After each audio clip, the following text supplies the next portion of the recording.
నమస్కారం జీవనరేఖ కార్యక్రమానికి స్వాగతం. సో దీనికి సంబంధించి తెలుగు రాష్ట్రాల్లో ఎంతో మంది రోగులకు ఆయుర్వేదంలో అత్యుత్తమ చికిత్సను అందిస్తోంది కపిల్ ఆయుర్వేద చికిత్సాలయం.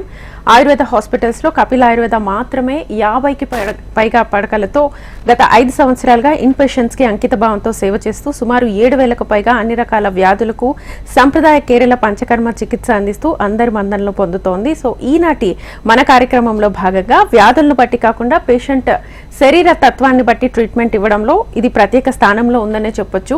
సో ఇవాళ మన కార్యక్రమంలో ప్రధానంగా మెంటల్ డిజార్డర్, యాంగ్జైటీ, డిప్రెషన్ కి సంబంధించిన సమస్యలతో బాధపడుతున్న రోగులకు సలహాలు ఇచ్చేందుకు కపిల్ ఆయుర్వేద చికిత్సాలయం నుంచి పంచకర్మ స్పెషలిస్ట్ డాక్టర్ టిఎన్ స్వామి ఎండి గారు మనతో పాటు ఉన్నారు. వారిని అడిగి డీటెయిల్ గా తెలుసుకుందాం. అలాగే మీకు కూడా ఎలాంటి సందేహాలు ఉన్నా స్క్రీన్ మీద కనిపిస్తున్న నెంబర్స్ కి కాల్ చేసి డాక్టర్ గారితో మాట్లాడొచ్చు. నమస్తే డాక్టర్ గారు. నమస్తే. సో మామూలుగా మెంటల్ డిజార్డర్స్ అంటే ఏంటి ప్రధానంగా? యాక్చువల్గా మనిషి శారీరకంగా కాకుండా మానసికంగా కూడా హెల్తీగా ఉన్నప్పుడే వాడిని స్వస్థుడు అని అంటాం, హెల్తీ పర్సన్ అంటాం. దానికి ఆయుర్వేదిక్లో మంచి డెఫినేషన్ చెప్పారు, సమదోష సమాగ్నిత్య సమధాతు మలక్రియ అని. సో ప్రసన్న ఆత్మ, ఇంద్రియ, స్వస్థ మనస్సు. సో ఇది ఏంటంటే ముఖ్యంగా ఈ దోషాలు అనేది సమంగా ఉండాలి. అంటే వాతపిత్త కఫాలు వీటి నుండి మనకు మెంటల్ డిజార్డర్స్, వాత ప్రకృతి ఎక్కువ ఉన్న వాళ్ళకి యాంగ్జైటీ ఎక్కువ ఉంటుంది. అదే పిత్త ప్రకృతి ఎక్కువ ఉన్న వాళ్ళకి ఏంటంటే వాళ్ళకు కోపము, క్రోధం ఇవన్నీ ఎక్కువ ఉంటుంది, ఒబేషన్గా ఉంటారు. అదే కఫ ప్రధానంగా ఉండే వాళ్ళు ఏంటంటే తమో గుణం ఎక్కువ ఉంటుంది కాబట్టి వాళ్ళు డిప్రెషన్గా ఉంటారు. సో ఇది అందుకనే దోషాలు ఉండదు, మనకు డిప్రెషన్లో ఉంటారు. అందుకనే కఫ దోషం ఎక్కువ ఉన్న వాళ్ళలో మేము అది పరీక్ష చేసి ఏ దోష ప్రధానంగా ఉన్నది అనేది చూసుకుంటాము. అలాగే అగ్ని అంటే మనకు జాఠర అగ్ని అంటే డైజెషన్ పవర్ కూడా మనకు కరెక్ట్గా ఉంటేనే మనం హెల్తీగా ఉంటాము. అంటే మనం తినేది డైజెషన్ కావాలి, అసిమ్యులేషన్ కావాలి, మనకు న్యూట్రిషన్ అందాలి.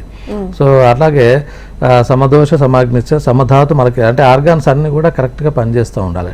అలాగే బాడీలో టిష్యూస్ అన్నీ కూడా కరెక్ట్గా ఉండాలి, అప్పుడే మనం హెల్తీగా ఉన్నట్టు. అలాగే ప్రసన్న ఆత్మ, ఇంద్రియ, మనస్సు. సో ఇంద్రియాలు అంటే సెన్స్ ఆర్గాన్స్ అన్నీ కూడా కరెక్ట్గా పనిచేస్తూ ఉండాలి, ముక్కు, చెవు, గొంతు, కన్నులు అన్నీ కూడా కరెక్ట్గా పనిచేస్తూ ఉండాలి. అలాగే మనకు ఆయుర్వేదికలు అంటే స్పిరిచువల్గా ఎక్కువ చెప్తారు. అంటే మనకు సోల్, ఆత్మ, అంతరాత్మ అనేది కూడా మనకు కరెక్ట్గా ఉన్నప్పుడే, మనసు కూడా హెల్తీగా ఉన్నప్పుడే మనకు హెల్తీ అని చెప్తారు. సో ఇది WHO కూడా రికగ్నైజ్ చేసింది. హెల్త్ డెఫినేషన్ మీకు ఎక్కడ కూడా దొరకదు. ఓన్లీ ఫిజికల్గా బాగానే కనిపిస్తూ ఉంటాడు కానీ మెంటల్గా వాడికి ఎన్నో సమస్యలు ఉంటావు. సో ఇది ఆయుర్వేదిక్లో ఎప్పుడో దాన్ని చెప్పారు. దీన్ని ఫిలాసఫీగా కూడా ఉంటుంది, ఎందుకంటే మెటాఫిజిక్స్ అని కూడా అంటారు. కొన్ని ఫిలాసఫికల్గా కూడా ఆయుర్వేదిక్లో చాలా మటుకు మనం ఎట్లా వచ్చింది, సృష్టి ఎట్లా వచ్చింది, అసలు మనిషి ఎట్లా ఇది వచ్చిండు, మనకు ఏమేమి మనం చేస్తూ ఉండాలి, ఈ అలాగే రీబర్త్లు ఏమైనా ఉన్నాయా, రీబర్త్ సైకిల్ ఏంటి, ఫిలాసఫీ కూడా ఆయుర్వేదిక్లో మెన్షన్ చేశారు. ఇవన్నీ కూడా మనకు మెంటల్గా మనకు ఎఫెక్ట్ అవుతూ ఉంటుంది. ఎందుకంటే ఇది మనిషి మనకు చూడడానికి మామూలుగా శారీరకంగా బాగానే ఉన్నా కానీ మెంటల్గా చాలా ఉన్నాయి. ఈ మెంటల్ డిజార్డర్స్ అనేది ఈ కాలంలో చాలా మటుకు మానసిక ఒత్తిళ్లతోనే అందరూ సమస్యలు ఎదుర్కొనే ఉంటున్నారు, మనకు కనిపించరు. కానీ కాకపోతే ఏంటంటే వాళ్ళకు ఆ సమస్య కొద్దిగా ఉన్నప్పుడే మనం ట్రీట్మెంట్ కనుక అడ్వైస్ తీసుకున్నట్లంటే అది దానిలో అంటే సైకాట్రీ దగ్గరికి పోవాల్సిన పని లేదు. మామూలు డాక్టర్ కూడా వాళ్ళకు చిన్న చిన్న సమస్యల్ని కౌన్సిలింగ్ ద్వారా మనం వాళ్ళని నివృత్తి చేయవచ్చు. సో ముఖ్యంగా మనకు ఈ మెంటల్ డిజార్డర్స్లలో వచ్చే చాలా 100-200 రకాలు ఉన్నవి. కానీ కామన్గా వచ్చేటి ఏంటంటే కామన్గా మనం చూసే మన వ్యక్తులలో ఏంటంటే యాంగ్జైటీ ఎక్కువ. ఫస్ట్ థింగ్ ఏంటంటే యాంగ్జైటీ అంటే చిన్న చిన్న దానికే వాళ్ళకు భయం అనిపిస్తూ ఉంటుంది, ఫియర్ ఒకటి, ఫోబియా ఉంటుంది లోపల, ఇది చేస్తానో చేయను అన్నట్టు యాంగ్జైటీ. అలాగే వాళ్ళకు తొందరగా పని కూడా అంటే వాళ్ళు చేసే పనిలో కూడా వాళ్ళు సరైన నిర్ణయం తీసుకోలేకపోతూ ఉంటారు యాంగ్జైటీ మూలంగా. అలాగే ఈ యాంగ్జైటీలో ఏంటంటే వాళ్ళకు చెమటలు వస్తూ ఉంటాయి, ఈవెన్ తొందరగా వాళ్ళకు చెమటలు వస్తూ ఉంటాయి, షేకింగ్ అవుతారు, షివరింగ్ అవుతూ ఉంటారు, ఒక్కోసారి మాట్లాడడానికి కూడా తడబడుతూ ఉంటాడు. సో ఇవన్నీ కూడా చిన్న చిన్న దానికి ఫోబియా. అంటే ఈవెన్ వ్యక్తులలో కూడా మామూలుగా చిన్న దానికి కూడా వాళ్ళు భయపడుతూ ఉంటారు, స్టేజ్ ఫియర్ ఉంటుంది కొంతమందికి. సో ఈవెన్ పిల్లలలో కూడా ఈ యాంగ్జైటీ అనేది చిన్నప్పటి నుండి వస్తూ ఉంటుంది. అంటే వాళ్ళకి స్కూల్లో కానీ లేకపోతే ఇంకేదైనా కానీ మానసిక ఒత్తిడి, ప్రెషర్ ఉన్నప్పుడు ఈ యాంగ్జైటీ అనేది ఫేస్ చేస్తూ ఉంటారు. దీనికి ఆయుర్వేదిక్లో కూడా మంచి ట్రీట్మెంట్స్ ఉన్నవి. ఈవెన్ పంచకర్మ ట్రీట్మెంట్స్తో కూడా మనం దార లాంటి చికిత్సతో, ఇంటర్నల్ మెడిసిన్స్ కూడా మంచి జటమాంసం ఉన్నది, అశ్వగంధం ఉన్నది, ఇవన్నీ కామన్గా జనాలు కూడా తీసుకుంటున్నారు. ఈవెన్ మెడికల్ షాప్లోకి వెళ్ళి కూడా వాడుతూ ఉన్నారు. మేజర్ రసాయనాలు చాలా చెప్పారు. అంటే మానసికంగా మనకు ఈ ఒత్తిళ్లు తగ్గించడానికి కొరకు, యాంగ్జైటీ డిప్రెషన్ తగ్గించడానికి కొరకు చాలా, కాకపోతే వాళ్ళకి కౌన్సిలింగ్ అనేది ఇంపార్టెంట్. డాక్టర్ సలహా కొరకు తీసుకున్నట్లయితే సరిగ్గా పనిచేస్తాయి.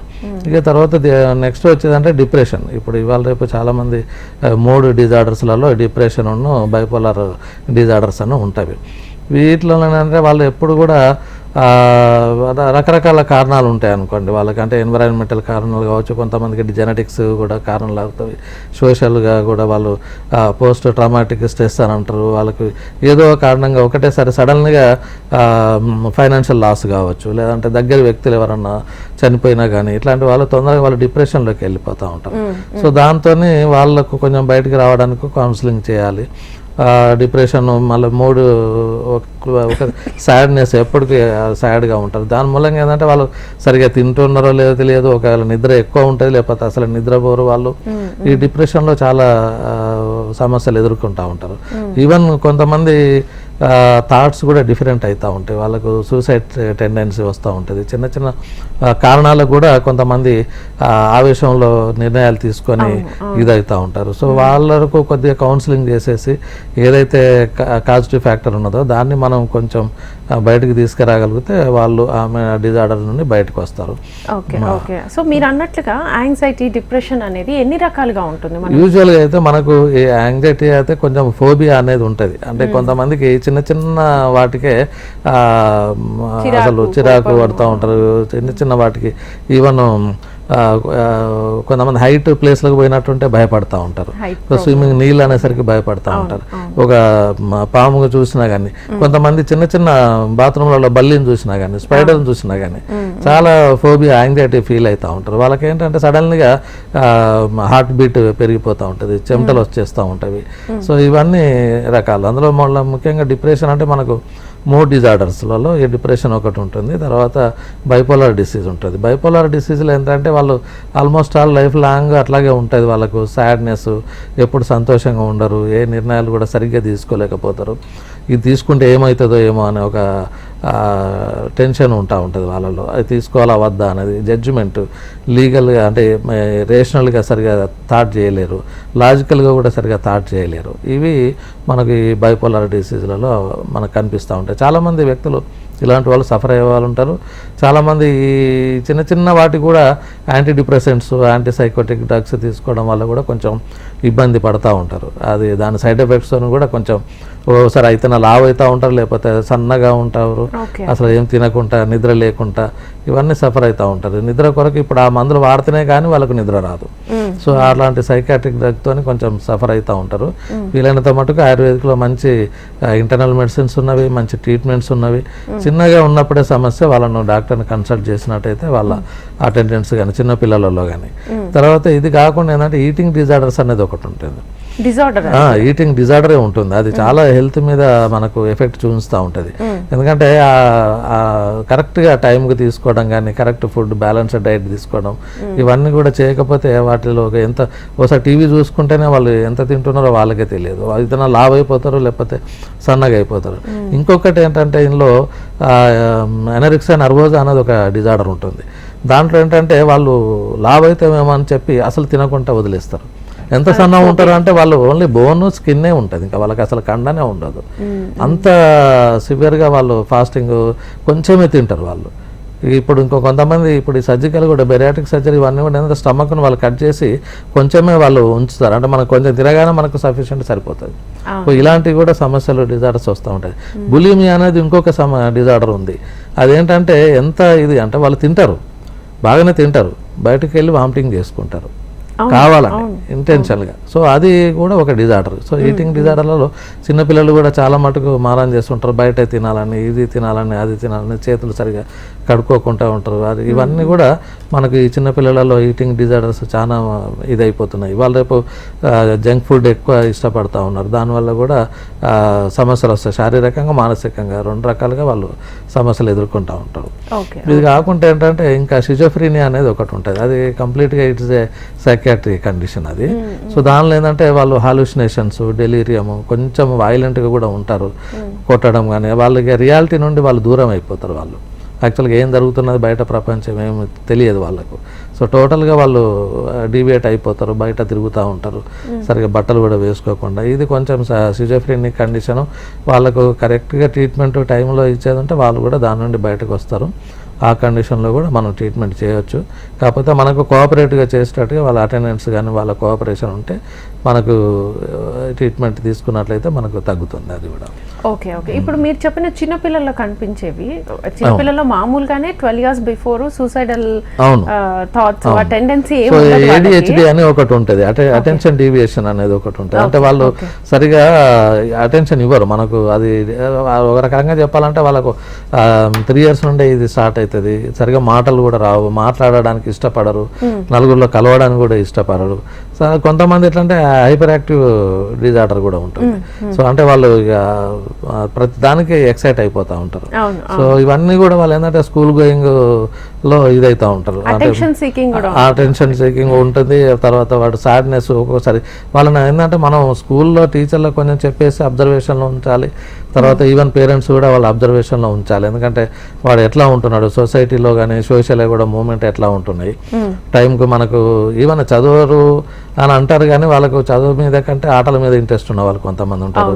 సో వాళ్ళకి ఐక్యూ ఉండదని కాదు, కానీ ఇంట్రెస్ట్ అనేది చదువు మీద ఉండకుండా వాళ్ళు జనరల్గా మాకు వచ్చి అడుగుతూ ఉంటారు, కొంచెం మా వాడికి జ్ఞాపక శక్తి, మెమరీ పెరగడానికి కొరకు మెడిసిన్స్ వాస్తవంగా ఉన్నవి, కాకపోతే మెడిసిన్స్ ఉన్నవి, కానీ అది వాడడం మూలంగా ఏంటంటే కొంతవరకు మనం 50% వానికి ఇచ్చేయచ్చు. వాడు మాత్రం మళ్ళీ కాన్సన్ట్రేషన్తోనే చదువు మీద ఇంట్రెస్ట్ పెడితేనే వస్తుంది. లేదు అనుకుంటే వాడికి ఏది ఇంట్రెస్ట్ ఉన్నదో దాన్నైనా మనం ఎంకరేజ్ చేయాలి. సోషల్ గేమ్స్ మీదనే ఉన్నారు కొంతమంది, వేరే ఇతర పెయింటింగ్ మీద కొంతమంది ఉంటారు, చెస్ మీద, ఆటల మీద ఉంటారు. వాళ్ళకి ఐక్యూ బాగానే ఉంటుంది. సో దాన్ని మనం చూసి మనం ఎంకరేజ్ చేసినట్టయితే వాళ్ళు కొంతమందిగా క్లాస్ ఫస్ట్ రాలేదు, 90% రాలేదని పేరెంట్స్ కూడా బాగా ప్రెషర్ చేస్తూ ఉంటారు. అటువంటిప్పుడు ఏంటంటే ఒకసారి రాకపోతే ఇప్పుడు ఈవెన్ మనకు 10th class results, intermediate results వచ్చిన తర్వాత సూసైడ్ చేసుకున్నారు అది ఇది అని వస్తూ ఉంటుంది. అంటే అంత ప్రెషర్ పేరెంట్స్ కూడా ఇస్తే అది కరెక్ట్ కాదు. ఎందుకంటే అసలు లైఫ్ అంటే ఒక చదివే కాదు కదా, ఇంకెన్నో రకాలుగా మనం బ్రతకవచ్చు. వాళ్ళకి ఏదో ఒక రకమైన టాలెంట్ ఉంటుంది ప్రతి మనిషిలో. సో దాన్ని మనం కొంచెం గుర్తించి ఎంకరేజ్ చేసినట్లయితే ఇటువంటి కొన్ని మనం చిన్న చిన్న దానికి వాళ్ళు టెన్షన్ పడుతూ ఉంటారు. ఇప్పుడు 90 marks రాలేదంటే పేరెంట్స్ ఏమంటారు ఏమో అని, ర్యాంకింగ్ అనేది కూడా అంత కరెక్ట్ కాదు. వీలైనంత మటుకు దాన్ని తగ్గించుకుంటే బెటర్. ఎందుకంటే వాళ్ళు ఏ టాలెంట్ ఉంటే ఆ టాలెంట్ని గుర్తించి, అలాగే ఆటిజం అని కూడా ఈ మధ్య కొంచెం చిన్నపిల్లలలో ఎక్కువ అయిపోయింది. సో దానిలో కూడా ఏంటంటే వాళ్ళు హైపర్ యాక్టివ్గా ఉంటారు, సరిగా మాట్లాడడానికి ఇష్టపడరు, ఒక లోన్లీగా ఉంటారు, పిల్లలతో నలుగురిలో కలవరు సరిగ్గా. సో ఇవన్నీ మనం కొంచెం చిన్న ఎర్లీగా ఉన్నప్పుడే మనం గుర్తించి వాళ్ళను ట్రీట్మెంట్ ఇప్పించగలిగితే, ఎందుకంటే వాళ్ళను మళ్ళీ ప్రత్యేకమైన వీటికి స్కూల్స్ ఉంటాయి కొన్ని. సో మెంటల్ డిజార్డర్స్ వాటికి ఇల్నెస్ ఉన్న వాళ్ళకి స్కూల్స్ ఉంటాయి. సో అక్కడికి పంపించడం మూలంగా ఏంటంటే వాడికి ఒక సెపరేట్గా ఇదైపోతాడు, ఇంకా డిప్రెషన్కి పోతూ ఉంటాడు. నేను అందరిలాగా ఎందుకు లేను, అందరిలాగా ఎందుకు ఇది కావట్లేదు అనేది. అందుకని వీలైనంత మటుకు పేరెంట్స్ అబ్జర్వేషన్ ఎక్కువ ఉంటుంది, స్కూల్లో టీచర్స్ అబ్జర్వేషన్ ఉంటుంది. వాళ్ళ రేపు అంటే కొట్టడం లేదు పిల్లల్ని భయపడడానికి, కాకపోతే వీలైనంత మటుకు వాళ్ళకు ఇష్టమైన దానికి ఎంకరేజ్ చేయడం కొంచెం బెటర్. ఓకే. ఇప్పుడు టెస్ట్లకి ఇప్పుడు చాలా మంది యాంగ్జైటీ, డిప్రెషన్, కోపము ఇందులో ఉంటారు కదా. చాలా మందికి మేము డిప్రెషన్ లో ఉన్నాము, యాంగ్జైటీ ఉంది అనే విషయాలు చాలా మందికి తెలియదు. వాళ్ళు అసలు ఎలా తెలుసుకోవాలి? దీనికి ఏమైనా టెస్ట్లు ఉన్నాయి? టెస్ట్లు అంటే ప్రత్యేకమైన యాక్చువల్గా దీనికి ప్రత్యేకంగా ఎక్కువ కౌన్సిలింగ్తోనే మేము వాళ్ళను ఇచ్చేస్తూ ఉంటాం. అంటే వాళ్ళకు కూడా తెలుస్తూ ఉంటుంది. ఇప్పుడు ఎక్కడైనా వాళ్ళు జాబ్ చేసుకున్న దగ్గర అయినా కానీ తొందరగా యాంగ్జైటీ ఉన్న వాళ్ళని ఏంటి తొందరగా కోపానికి వస్తారు. ఒక్కోసారి కొట్టడము, తిట్టడము, ఇలాంటి సోషల్గా వాళ్ళకు బ్యాడ్ కండక్ట్ ఒక ముద్ర పడిపోతుంది. అతను చాలా కోపంగా ఉంటాడు, వల్గర్గా మాట్లాడుతుంటారనో, లేకపోతే వైలెంట్గా బిహేవియర్ చేస్తూ ఉంటారు. బిహేవియర్ డిజార్డర్స్ కూడా చాలా ఇంపార్టెంట్ కదా ఎక్కడైనా కానీ, వాళ్ళు చేసిన ప్రొఫెషన్లే కానివ్వండి, సొసైటీలోనే కానివ్వండి, ఎక్కడైనా కానీ వాళ్ళకు డీనేమ్ రాకుండా ఉండాలంటే వాళ్ళు కండక్ట్ అనేది కరెక్ట్గా ఉండాలి.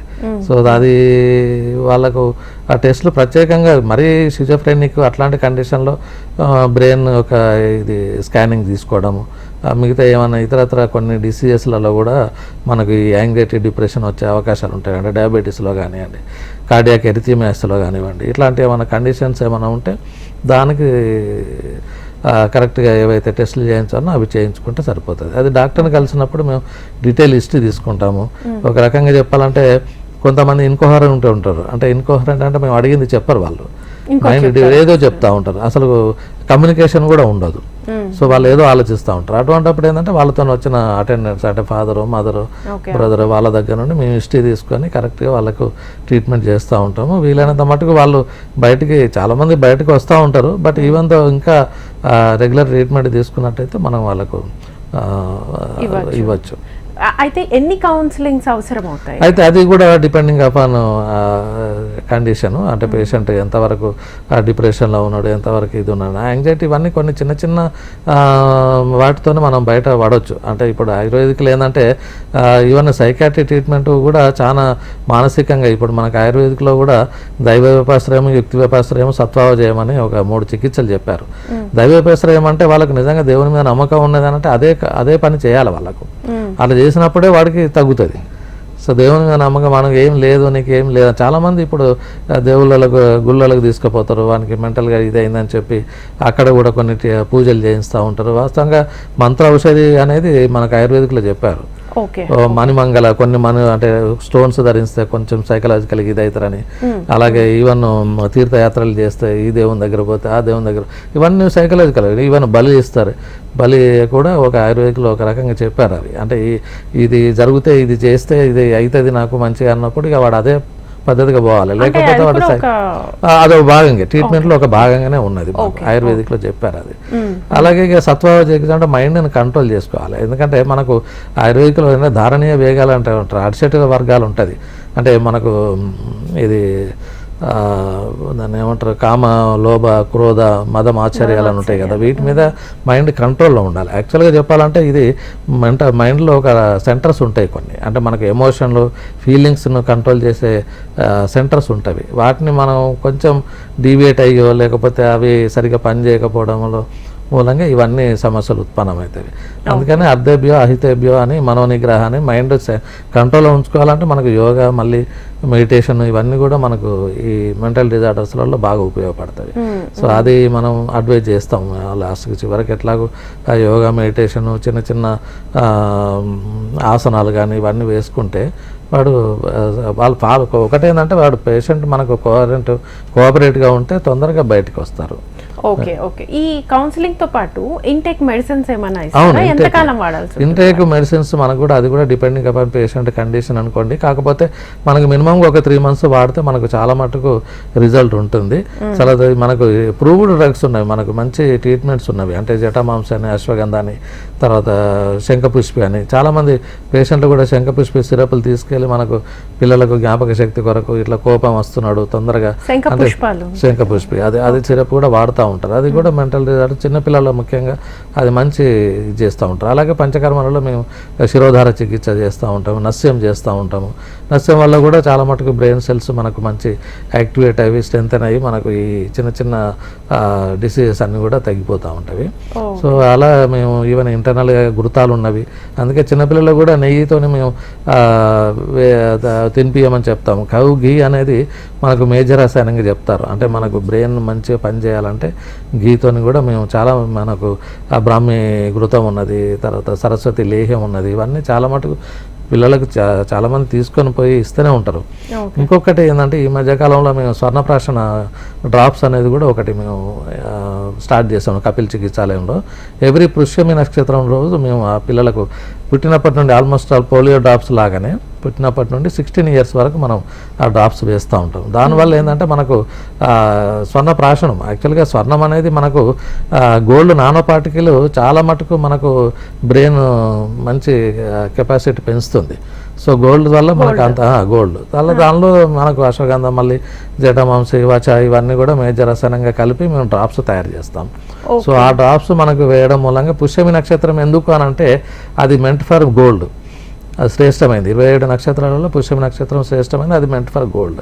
సో అందుకని ఆ రోజే అంటే మంత్లీ ఒక్కసారి వస్తుంది, అదే రోజు మేము అడ్వర్టైజ్ చేస్తూ ఉన్నాము. మాకు కపిల్ చికిత్సాలయంలో చంపాపేటలో వేస్తూ ఉన్నాము, తర్వాత కూకట్పల్లి బ్రాంచ్ ఇది డ్రాప్స్ వేస్తాం. లేదు 16 ఇయర్స్ బిలో అంటే 16 ఇయర్స్. కంటిన్యూ చేద్దాము. చంద్రశేఖర్ మెదక్ నుంచి కాలర్ ఉన్నారు. నమస్తే అండి. మేడం చెప్పండి, మాట్లాడండి డాక్టర్. నమస్తే డాక్టర్ గారు. చెప్పండి సార్. నాకు 2 బాబులు సార్. నాకు 19-18 ఇయర్స్ సార్.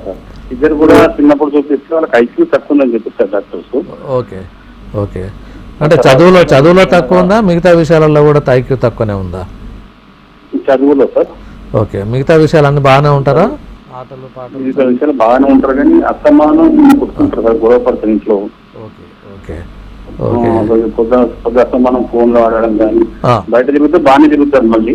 అదే సో వాళ్ళకి సమస్య ఏం లేదు, కొంచెం కౌన్సిలింగ్ చేస్తే వాళ్ళకి తగ్గిపోతుంది. అది వాళ్ళకి ఐక్యూ తక్కువ అని కాదు, కాకపోతే మనకు ఇంట్రెస్ట్ కలిగేలా వాళ్ళు దేంట్లో ఇంట్రెస్ట్ ఉన్నారో వాళ్ళను దాంట్లో ఎంకరేజ్ చేయాల్సి వస్తుంది. అలాగే వాళ్ళకు మీరు భయపెట్టడం కానీ సైకాట్రిక్ డ్రగ్స్ కానీ వాడడం మూలంగా చాలా మటుకు సైడ్ ఎఫెక్ట్స్ ఉంటా ఉన్నవి. ఆయుర్వేదిక్లో మంచి ట్రీట్మెంట్స్ ఉన్నవి. మీరు ఆ ఫోన్ నెంబర్కి కాల్ చేసి మాతో డైరెక్ట్గా కన్సల్ట్ చేసేటట్టయితే మీకు అలా మేము కౌన్సిలింగ్ చేసి కనుక మెడిసిన్స్ ఇస్తే చాలా మార్పు వస్తుంది పిల్లలలో. సో ఈ సబ్లింగ్స్ కొట్లాటలు అనేది బాగా ఉంటాయి పిల్లలలో, సో ఎక్కువ అవుతుంటుంది వీళ్ళలో. కాకపోతే ఏంటంటే ఇప్పుడు ముఖ్యంగా ఇది డైవర్ట్ కావడం సెల్ ఫోన్స్ అనేది చాలా ప్రభావితం చేస్తూ ఉన్నవి. ఎందుకంటే అవి ఓ రకంగా చెప్పాలంటే ఇక మైండ్ దానిలో ముఖ్యంగా ఆన్లైన్ గేమ్స్ అనేవి ఉన్నవి, దాంతో మైండ్ చాలా మటుకు వాళ్ళకు హైపర్ యాక్టివ్ అయిపోతున్నారు, ఒక రకంగా డీవియేట్ అయిపోతున్నారు. పిల్లలలో మనకు చిన్నప్పటి నుండే వాళ్ళకు ఒక రకంగా డిప్రెషన్లో ఉన్నారా లేదా అని మనకు కాంటాక్ట్లో సరిగా ఉన్నారా లేదా, వాళ్ళు ఎట్లా చదువుతున్నారు ఏందన్నది, వాళ్ళు ఎలా మాట్లాడుతున్నారు, ఎలాంటివి మాట్లాడుతున్నారు, ఏమైనా డెత్ గురించి మాట్లాడుతున్నారు, సూసైడ్ టెండెన్సీ మాట్లాడుతున్నారు, ఇవన్నీ మనం గమనించి కనుక వాళ్ళకి కౌన్సిలింగ్ ఇచ్చినట్లయితే వాటి నుండి బయటపడతారు. ముఖ్యంగా ఇట్లాంటి వాళ్ళకి ఏంటంటే కొద్దిగా వాళ్ళను కొద్ది రోజులు అయితే హాస్టల్లో కానీ హాస్టల్లో వేయడం మూలంగా కూడా కొంత ఒక్కొక్కసారి బాగా అవుతుంది, ఒక్కొక్కసారి చెడిపోయే ప్రమాదం కూడా ఉంది. బట్ కొన్ని మంచి హాస్టల్లో చూసి వాళ్ళకు కొంచెం కౌన్సిలింగ్ ఇస్తే వాళ్ళు కొంచెం డైవర్ట్ కావాలి. ఇంట్లో అట్మాస్ఫియర్ ఏంటంటే చదువుకోవడానికి ఒక్కొక్కసారి ఉండకపోవచ్చు, ఐదర్ మనకు ఫ్యామిలీ ప్రాబ్లమ్స్తోనే కావచ్చు, సోషలే కావచ్చు, ఎన్వైరాన్మెంటల్ ప్రాబ్లమ్సే కావచ్చు, ఇవన్నీ కూడా మనకు ఎఫెక్ట్ పడుతూ ఉంటాయి. సో అందుకని వాళ్ళను కొంచెం వీటి నుండి డీవియేట్ చేయాలి. చేసినట్లయితే వాళ్ళకి ఇప్పుడు సెల్ ఫోన్ లేదు అవైలబుల్ అన్నప్పుడు వాళ్ళు మెంటల్గా ప్రిపేర్ అవుతారు, ఎదురుగా కనిపించేసరికి ఇక తప్పదు, వాళ్ళు ఆడుతుంటారు. సో అందుకని దాన్ని కొంచెం డైవర్ట్ చేస్తూ ఉండాలి. సో వాళ్ళకు ఉన్న ఇప్పుడు స్టడీస్లలో వాళ్ళకు కొంచెం పూర్ ఉంటున్నారు కాబట్టి ఎంకరేజ్ చేసేటట్టుగా వాళ్ళకు టీచర్స్తో కొంచెం చెప్పి కౌన్సిలింగ్ చేసినట్టయితే సమస్య తీరుతుంది. Okay okay. మీరు ఇందాక చెప్పారు కదా బిఫోర్ 16 years లోపల వాళ్ళకి డ్రాప్స్ అని చెప్పేసి, అవి ఎవరైనా తీసుకోవచ్చా లేకపోతే ఎవరైనా అంటే మేల్ ఫీమేల్ ఎవరైనా తీసుకోవచ్చు. ఇప్పుడు యాంగ్జైటీ డిప్రెషన్ అనేది ఏజ్ ఏదని ఏం లేదు, అందరికి అమ్మాయిలు అబ్బాయిలు ఇద్దరికి ఇది కూడా అలాగే తీసుకోవాలి. ఈవెన్ కొన్ని వేల సంవత్సరాల క్రితం మనకు పుట్టగానే మనకు బంగారు స్వర్ణ భస్మాన్ని బంగారు రాడుతోనే నాలుక మీద రాసేవాళ్ళు. అంటే అది ఏంటంటే మేజర్ రసాయనంగా ఉంటుంది, at the same time immunity develop చేస్తుంది, జీర్ణ ప్రక్రియ కరెక్ట్గా ఉంటుంది, తర్వాత హెల్తీగా తయారవుతారు పిల్లలు కూడా మానసికంగా అండ్ శారీరకంగా. సో ఈ డ్రాప్స్ వేయడం వల్ల అదే వ్యాధి నిరోధక శక్తి పెరుగుతుంది, తర్వాత ఇమ్యూనిటీ మంచి వస్తుంది, తర్వాత జ్ఞాపక శక్తి పెరుగుతుంది, డైజెషన్ జీర్ణక్రియ మంచిగా వస్తుంది, ఇన్ని బెనిఫిట్స్ ఉన్నవి. సో మీరు డైరెక్ట్గా మా దగ్గర వచ్చి వేయించుకుంటే ఎవ్రీ మంత్ మీకు రిమైండింగ్ వస్తూ ఉంటుంది, లెటర్ అది కాల్స్ ఎవ్రీ మంత్ 16 years వరకు ఎవ్రీ మంత్ ఒకసారి స్టార్ట్ చేసినట్టు ఎవ్రీ మంత్ తీసుకుంటే మనకు బెనిఫిట్స్ ఎక్కువ ఉంటాయి. సో వాళ్ళు రిమైండ్ చేస్తారు. లేదు అంటే మా దగ్గర మీరు ఇంటి దగ్గర వేసుకున్నట్లయితే అనుకున్నా కానీ మా దగ్గర మాకు డ్రాప్స్ ఇస్తాము, తీసుకొని మీరు పర్చేజ్ చేసుకొని నాకు ఇంటి దగ్గర వేసుకోవచ్చు. సో ఇది చాలా మటుకు ఇదే ఉన్నాయి. కాకపోతే ఏంటంటే దీంట్లో కూడా మనకు ప్రిపరేషన్ అనేది ఇంపార్టెంట్. సో అందుకనే వీలైనంత మటుకు హైదరాబాద్లో 2 సెంటర్లు ఉన్నాయి కాబట్టి మీరు ఒకసారి అప్రోచ్ అయ్యి ఫోన్ ద్వారా పుష్యమి నక్షత్రం ఏ డేట్లో వస్తుందంటే వాళ్ళు అన్ని డీటెయిల్ చెప్తారు. ఆ రోజు పిల్లల్ని తీసుకొచ్చి కనుక డ్రాప్స్ వేయించేటైతే మంచి రిజల్ట్స్ ఉంటుంది. Okay okay. సో అలాగే ఇప్పుడు గట్ అండ్ బ్రెయిన్ కనెక్షన్ ఏంటంటే? అవును, అదే ఇది ఈ న్యూరో సైన్స్ ఇది. అంటే యాక్చువల్గా మనకు ఏ టైంకు తినాలి, ఏ టైంకి అనేది మనకు ఎవరు చెప్తారు, సిగ్నల్స్ అన్నీ కూడా మళ్ళీ బ్రెయిన్ నుండే రావాలి. ఆ టైంకి మనం ఫుడ్ కరెక్ట్గా బ్యాలెన్స్డ్ డైట్ తీసుకున్నట్టయితే మైండ్ కూడా హెల్తీగా ఉంటుంది. మీరు సరిగ్గా మీరు ఆ టైంకి ఫుడ్ తీసుకున్నట్టయితే అది మైండ్ కూడా ఎఫెక్ట్ చేస్తూ ఉంటుంది. సో మీరు అందుకే మీరు ఏదైనా మంచి బిర్యానీ వాసన వచ్చింది అనుకోండి ఆకలి అయినప్పుడు, జ్యూసెస్ అన్నీ కూడా మనకు మెంటల్గా సిగ్నల్ వెళ్ళిపోతుంది. సో జ్యూసెస్ అన్నీ కూడా కరెక్ట్గా మనకు రిలీజ్ అవుతూ ఉంటాయి. ఆ టైంలో కరెక్ట్ ఫుడ్ బ్యాలెన్స్ ఫుడ్ తీసుకున్నట్టయితే అది గట్ న్యూరో సైన్స్ అనేది ఈ మధ్య ఎప్పుడో చెప్పారు, బట్ ఈ మధ్య అది ఇంకా ఎక్కువ ప్రాచుర్యంలోకి వచ్చింది. ఇది ఆయుర్వేదిక్లో ఎప్పుడో చెప్పారు మనం, ఎందుకంటే ఇది యాక్చువల్గా ట్రీట్మెంట్ ఆస్పెక్ట్లో వచ్చేదంటే న్యూట్రిషన్ డైట్, కరెక్ట్గా ఎక్సర్సైజు, తర్వాత కరెక్ట్ స్లీప్, అది కనుక ఉంటే ఏమి మనకు బ్యాలెన్స్డ్ డైట్, తర్వాత దినచర్య రుచిచర్య ఇవన్నీ కనుక తీసుకున్నట్టయితే మనకు ఏమి ఇది ఉండదు. ఈవెన్ మనకు చిన్నప్పుడు అందరూ మాడ మీద నూనె పోసి ఇది చేస్తూ ఉంటారు, ఆయిల్ మసాజ్ చేస్తూ ఉంటారు. ఈవెన్ బాడీలో కూడా మొత్తం ఆయిల్ మొత్తం మసాజ్ చేస్తూ ఉంటారు. సో దానివల్ల అన్ని నర్వ్స్ అన్నీ కూడా మంచి స్టిమ్యులేట్ అయిపోతుంది, బ్రెయిన్ కూడా మంచి హెల్తీగా ఉంటుంది, చక్కగా నిద్రపోతారు పిల్లలు. అదంతా కూడా ఇప్పుడు ఆయిల్ అప్లై చేయొద్దు అది చేయొద్దు అని ఇప్పుడు అంతా కొత్తగా చెప్తున్నారు. సో అప్పుడు ఉన్న మెయిన్గా ఏంటంటే మనకు అందుకే ఆయుర్వేదిక్లో కరెక్ట్గా ఈవెన్ ఇప్పుడు మనకు చెప్పినట్టుగా ఏంటంటే ఇంద్రియాలను మనకు ఆత్మ అనేది కూడా ఇంపార్టెంటే, సోల్ ఇంపార్టెంటే, అది కూడా దాన్ని మనం చూసుకోవాలి. సో అది కనుక కరెక్ట్గా మనం ఈ ట్రీట్మెంట్ అన్నీ కూడా చేసుకున్నట్లయితే మనం బాడీ మీద కాన్స్టిట్యూషన్ బట్టి, పేషెంట్ కాన్స్టిట్యూషన్ బట్టి మనం ట్రీట్మెంట్ ఇవ్వాల్సి వస్తుంది. వాత ప్రకృతి ఉన్నవాడికి ఎట్లాగో కొంచెం యాంగ్జైటీ ఎక్కువ ఉంటుంది, అలాగే మన ప్రకృతిని బట్టి మేము డ్రగ్స్ కానీ మనకి ఇచ్చే కౌన్సిలింగ్ కానీ దాంతో మెంటల్ డిజార్డర్స్ చాలా మటుకు మనం రిలీవ్ చేసుకోవచ్చు. Okay doctor, thank you so much. So చాలా మంది అనుకుంటారు మనోవ్యాధికి మంది లేదు అని చెప్పి, ఆయుర్వేదాలో ఉంది, తీసుకొని హ్యాపీగా లైఫ్ లీడ్ చేయొచ్చు అని చెప్తున్నారు. Thank you so much. చూసారు కదండి, ఇది ఇవాల్టి జీవనరేఖ కార్యక్రమం. నమస్తే.